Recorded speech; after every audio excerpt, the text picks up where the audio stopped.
Ketika si anak mau makan, itu sudah seperti mau perang antara ibu dan anak. Terima kasih sudah memilih video ini bersama saya Weni. Di video kali ini aku akan bahas tentang GTM atau yang kita kenal dengan istilah gerakan tutup mulut pada anak. Nah, seperti yang kita tahu, dalam usia 0 sampai 6 bulan, bayi hanya menerima asupan berupa cairan, yaitu ASI maupun sufor. Maka dari itu, bayi usia 0 sampai 6 bulan hanya mempunyai gusi. Nah, ketika memasuki usia 6 bulan, si bayi mulai tumbuh gigi. Itu artinya si bayi sudah memasuki tahap selanjutnya, yaitu MPASI.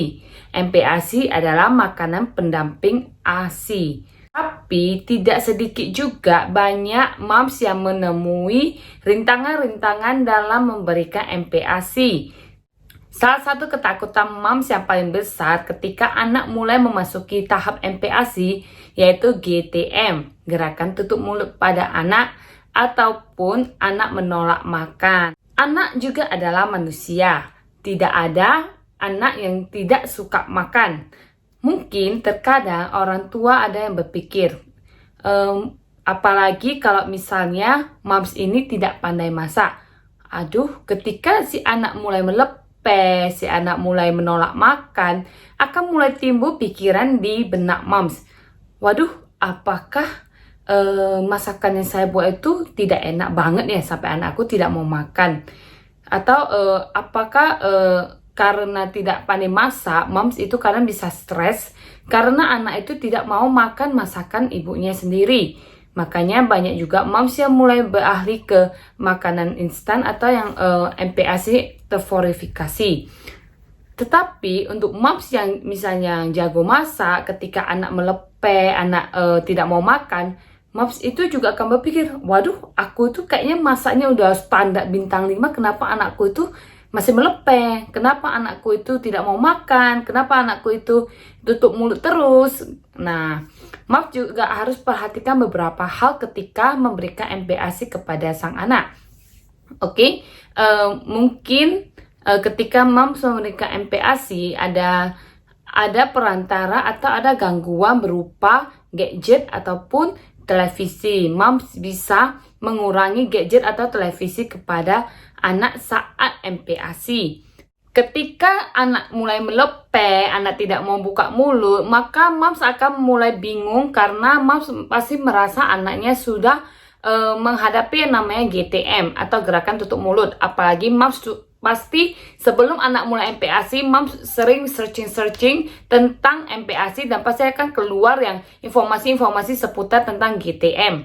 Oke, GTM itu terbagi menjadi dua macam. Yang pertama adalah GTM normal. GTM normal ini itu kenapa disebut normal? Nah, setiap hari anak pasti akan makan, untuk yang baru awal MPASI pasti makannya bubur saring. Normal halnya anak, karena anak juga manusia, mungkin di 3 hari pertama dia akan makan sangat lahap.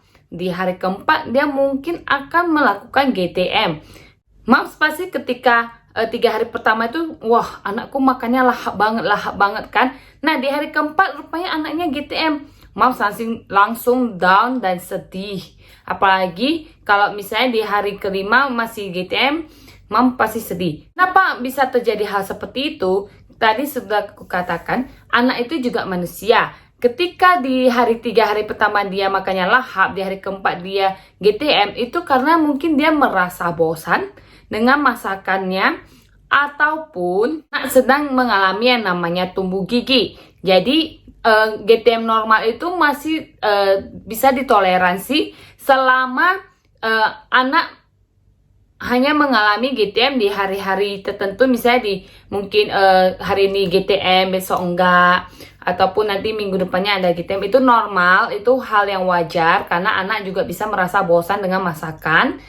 Jadi menu masakan MPASI juga harus bervariasi, meskipun menggunakan bahan yang sama, mungkin cara penyajiannya bisa berbeda.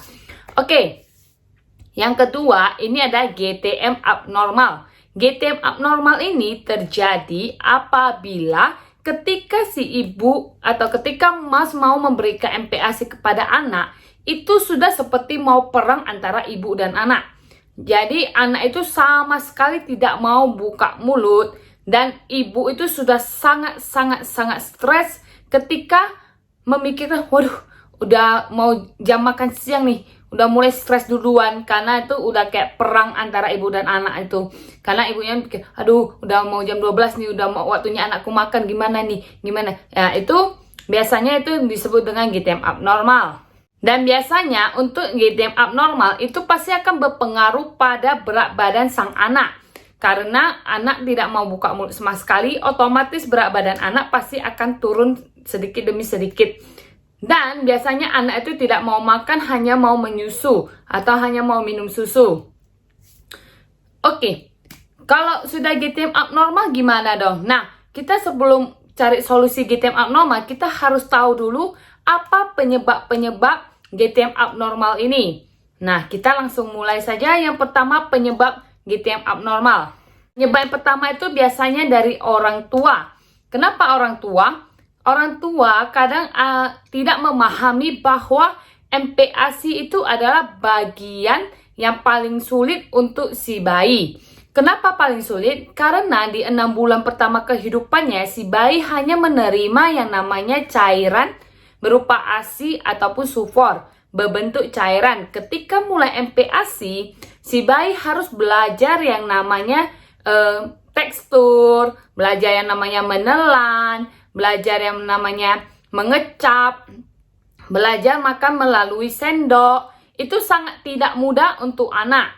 Untuk bayi itu sangat susah. Itu namanya naik level untuk si bayi. Mereka butuh waktu, mereka butuh adaptasi terlebih dahulu. Makanya nggak heran, biasanya di seminggu pertama mulai MPASI itu anak akan melakukan yang namanya melepeh. Melepeh itu kenapa? Itu normal anak melepeh di awal MPASI karena dia itu pertama kali menerima bentuk tekstur yang solid. Karena MPASI saring itu kan termasuk solid, tidak cair. Jadi dia masih mempelajari tentang teksturnya. Makanya kadang kalau anaknya melepeh, moms itu jangan langsung sedih. Itu anaknya sedang belajar. Sedang belajar, dia pasti akan melepeh. Cuman terkadang moms itu mungkin karena melihat anaknya melepeh 3-4 kali, agak frustasi. Makanya jadi berpikir begini, kamu kenapa sih melepeh-melepeh aja? Mama udah capek-capek lo masak. Masa kamu melepeh-melepeh terus? Nah, ketika mengatakan hal itu kepada bayi yang masih berusia 6 bulan, yang masih baru belajar makan, si anak akan menerima dan akan memproses bahwa proses makan itu akan kena marah. Jadinya gini, ketika anak melepeh, dia sedang belajar, sedangkan moms ini mungkin udah capek karena pagi-pagi udah masak, anaknya melepeh lagi. Moms tidak sengaja mengatakan hal yang kayak gitu. Anak akan memproses, oh, bahwa kalau aku makan, ibu akan marah. Nah, itu yang akan diterima oleh otak anak. Makanya ada anak yang tidak mau buka mulut sama sekali. Karena dia otaknya memproses ketika makan, ibu akan marah. Nah, itu yang diterima oleh anak. Makanya ketika anak mulai MPASI, stok kesabaran moms itu harus ditingkatkan 3 kali lipat. Ketika anak melepeh, oke, nggak apa-apa, ayo kita suapin lagi. Nah, suapin terus, dan bawa enjoy, bawa relax. Memang tidak mudah, tapi moms pasti bisa. Oke. Selain itu, proses MPASI itu termasuk bonding antara anak dengan keluarga. Kenapa? Kalau memungkinkan, ketika anak makan itu didudukkan di baby chair dan makan bareng keluarga. Sehingga anak juga, oh, bapak mamaku juga makan. Nah, inilah yang dinamakan makan ternyata. Nah, kita jelaskan kepada anak kita. Misalnya, nak, ini mama sama papa mau makan. Adik juga makan ya, kita makannya bareng-bareng. Nah, tapi sambil disuapin. Anak akan belajar dan akan memproses, oh, makan itu rupanya sangat menyenangkan. Oke, orang tua juga harus siapkan mental yang kuat ketika anak sudah mau mulai MPASI. Dan untuk Moms, turunkan ekspektasi Anda kepada anak Anda tentang MPASI. Terkadang moms itu suka scrolling di Instagram dan melihat misalnya ada orang yang post anaknya makannya lahap. Moms akan berpikir, wah ternyata nanti ketika anakku MPASI, makannya juga harus selahap itu. Moms, tidak semua yang kita lihat di Instagram itu benar adanya. Mungkin waktu dia direkam sama mamanya itu pas lagi lahap-lahapnya, setelah tutup video siapa yang tahu kalau anaknya udah nggak mau makan. Nah, jadi moms, turunkan ekspektasi yang terlalu tinggi. Moms, lebih baik ajarin anak aja makan dan latih anak untuk makan. Pelan-pelan pasti bisa. Oke, tadi itu yang pertama dari orang tua. Yang kedua, anak mungkin ada mengalami yang namanya sakit seperti TBC, infeksi saluran kencing, anemia, sehingga anak itu tidak ada selera makannya. Biasanya kalau misalnya anak nggak selera makan sampai udah 2 bulan, berat badannya drop, itu mas udah harus gercep bawa anak ke DSA untuk dicek apakah ada keluhan-keluhan seperti penyakit-penyakit TBC tadi, atau saluran kencingnya infeksi, ataupun anemia, udah boleh dicek. Yang ketiga, anak mengalami gangguan pada fungsi organ untuk makan. Contohnya seperti tongue tie, lip tie, anaknya suka gagging atau muntah, dan anaknya itu tidak mau belajar mengunyah. Meskipun udah kita ajarin, kita berikan contoh, itu anaknya nggak mau mengunyah. Nah, itu juga salah satu penyebab adanya gangguan pada fungsi organ makan. Tetapi Mas bisa ajarin pelan-pelan cara anak untuk belajar mengunyah dengan memberikan contoh, oke? Nah, ini ya kita makan gitu kepada anak. Tetapi kalau anak tidak mau, itu udah harus dicek. Mungkin itu sudah termasuk ke dalam GTM abnormal. Karena kan nggak mungkin anak itu dari 6 bulan sampai gede itu makannya cuma bubur saring.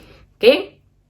Batas untuk mengetahui apakah anak ada gangguan di fungsi organ di 10 bulan. Ketika 10 bulan si anak masih bubur saring, tidak ada naik tekstur, itu sudah harus diperhatikan. Udah harus dicek apakah ada masalah pada fungsi organnya. Yang keempat, anak itu tidak bisa makan makanan bertekstur. Nah, makanan bertekstur itu hampir sama seperti yang tadi, gangguan organ. Cuman bedanya ini, anak itu segala jenis makannya itu harus ada kuahnya, harus ada airnya. Dan tekstur yang sangat kasar atau makanan keluarga, dia tidak dapat menerimanya sama sekali. Biasanya anak dengan yang nggak bisa menaik tekstur ini, itu akan terlihat ketika anak sudah berusia lebih dari 12 bulan. Karena itu sudah waktunya anak belajar makan makanan keluarga. Dan ketika anak masih tidak bisa, hanya mau yang mungkin bubur lumat atau bubur yang setengah halus setengah kasar, itu pasti ada gangguan pada anak yang tidak bisa memakan makanan bertekstur kasar. Oke, kapan harus ke dokter kalau begitu? Nah, moms bawa anak moms ke dokter ketika sudah 2 bulan anak tidak mau makan dan berat badan anak itu tidak naik sama sekali atau bahkan naiknya cuma sedikit. Nah, kemana harus kebawa? Mau ke dokter anak atau kemana? Oke, kalau untuk yang cuma GTM normal yang tadi, karena mungkin si ibu ada kesalahan di pemberian makan, mungkin ada karena moms ada yang kasih gadget, televisi, itu bisa moms pergi ke dokter anak. Tetapi kalau bayi yang mengalami kayak gangguan fungsi organ makan, atau yang punya fungsi kayak nggak mau mengunyah, yang tidak bisa naik tekstur, itu moms bisa bawa anak moms ke dokter rehab medik. Di sana dokter itu akan memberikan terapi makan, terapi mengunyah untuk anak moms. Oke, karena makan itu sangat penting untuk pertumbuhan dan perkembangan anak, jadi jangan sepelekan kalau anak itu tidak mau makan. ada mungkin moms yang berpikirannya begitu. Mungkin anak aku terlalu kecil, tidak selera. Mungkin nanti agak gedean, baru mau makan banyak. Nah, moms harus perhatikan ketika anak itu sehat, ketika anak itu lincah, ketika anak itu banyak gerak, tetapi tidak ada asupan yang masuk, kayak mana anak itu bisa sehat? Benar gak, Mam? Jadi, Mam, kalau misalnya anaknya udah susah makan, hanya mau makan kerupuk-kerupuk, hanya mau makan snack, itu Mam udah harus perhatikan dan harus rem snacknya. Dan cara untuk moms yang misalnya udah terlanjur kasih snack lebih banyak daripada makanan utama, moms bisa mengurangi snacknya perlahan-perlahan dan naikkan makanan utamanya. Jangan karena anaknya nggak mau makan, moms malah menambahkan snacknya. Itu jangan ya moms, itu sangat bahaya untuk perkembangan dan pertumbuhan anak nanti. Oke, untuk moms yang tidak pandai masak atau moms yang sangat jago masak, bayi yang berusia di bawah 1 tahun itu tidak tahu referensi rasa. Mereka hanya tahu satu rasa, yaitu rasa manis. Itu pun karena menyusui ataupun karena sufor, karena itu rasa manis yang didapat dari ASI dan sufor. Selain itu, bayi itu tidak tahu ada rasa asin, ada rasa pahit, ada rasa pedas. Bayi itu tidak tahu. Mereka hanya akan merespon, tapi mereka tidak tahu, oh masakan mamaku ini enak banget, oh masakan mamaku ini tidak enak. Mereka tidak tahu. Mereka baru akan mengenal rasa ketika mamanya masak. Misalnya ketika moms masak, misalnya labu kukus, oh mereka akan baru tahu, labu ini rasanya rupanya manis. Nah, mereka baru tahu dari sana. Misalnya moms goreng ikan, oh rupanya ikan ini rasanya agak asin. Mereka akan memperkaya rasa ketika mereka mulai makan, ketika moms mulai bereksplorasi. Dan moms jangan pernah takut untuk bereksplorasi ketika memberikan MPASI kepada anak. Kenapa? Karena kita sebagai moms, kita tidak tahu selera anak itu yang kayak mana. Coba saja, oh ketika moms buat menu ini, oh anakku tidak suka yang kayak gini, anakku mungkin yang lebih suka yang digoreng, nggak suka yang direbus. Nah, moms bisa mempelajari dan moms bisa observasi, sehingga moms bisa mencegah atau meminimalisirkan GTM pada anak. GTM pada anak itu pasti akan terjadi, tetapi moms jangan ambil stres dan jangan ambil pusing. Relax saja, mungkin hari ini anak GTM karena tidak selera, belum tentu besok akan GTM. Nah, moms kalau misalnya ketika anak GTM gak mau makan sama sekali, moms bisa coba memberikan yang namanya finger food. Finger food itu setidaknya bisa memberikan makanan, setidaknya ada asupan untuk anak. Karena finger food kan kita tahu tuh biasanya dari wortel, dari brokoli, itu akan jauh lebih sehat dibandingkan moms kasih snack yang kayak biskuit gitu. Karena itu kan selain membuat anak lebih panas dalam, itu kan maksudnya nilai gizinya lebih kecil dibandingkan ketika mom buat finger food sendiri. Nah, moms kalau misalnya ada kendala dan kendalanya sudah sangat berat, moms lebih baik ke dokter rehab medik. Jangan pernah menunda lagi moms, karena semakin ditunda maka akan semakin kasihan anaknya, asupannya untuk perkembangan dan pertumbuhannya pasti akan terganggu. Oke moms, sekian aja video tentang GTM ini. Kalau misalnya moms ada yang mau ditanyakan, boleh tanyakan di kolom komentar. Dan moms boleh dong bantu subscribe, like, komen, dan share kepada teman-teman moms yang lain. Mana tahu anaknya ada yang mengalami GTM juga. Oke moms, sampai jumpa di videoku yang lain. Dadah. Terima kasih sudah menonton.